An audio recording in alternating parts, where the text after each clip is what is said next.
જીઆઈએસએફએસમાં સીઈઓની મનમાનીનો ભારતીય મજદૂર સંઘનો આરોપ। બીએમએસના કર્મચારીઓએ સીઈઓ પીજી ધારૈયા પર આક્ષેપ લગાવ્યા। ભારતીય મજદૂર સંઘ સાથે જોડાયેલા હોદ્દેદારોને હેરાન કરતા હોવાનો આરોપ।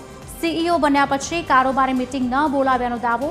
મનગમતા લોકોને ફાયદો આપવામાં આવતો હોવાનો દાવો। નિયમ વિરુદ્ધ બદલી અને ભરતીના આક્ષેપ। જિલ્લા કક્ષાએ એસો મૂકવાના અનિયમિતતા થતી હોવાના આક્ષેપ। આગામી દિવસોમાં ગાંધીનગરમાં રેલી આંદોલન કરવાની પણ ચીમકી ઉચ્ચારી।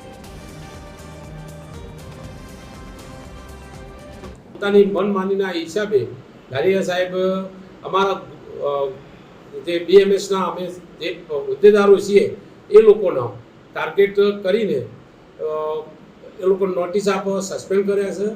પ્લસ અમે ઓફિસમાં જઈએ તો અમને તો ચોખ્ખું મને તો ના જ પાડી હતી એમને કે તમારે મારી જોડે આવવાનું જ નહીં। આ રીતે એમની વાણી વિલાસ છે। અને અમારા હોદ્દેદારો પદાધિકારીઓ અમારા અધિકારીઓ બધાએ અત્યારે જે અમારું સંઘ પરિવાર યુનિયન છે એને તોડવાના ખૂબ જ પ્રયત્નો એમને કર્યા છે।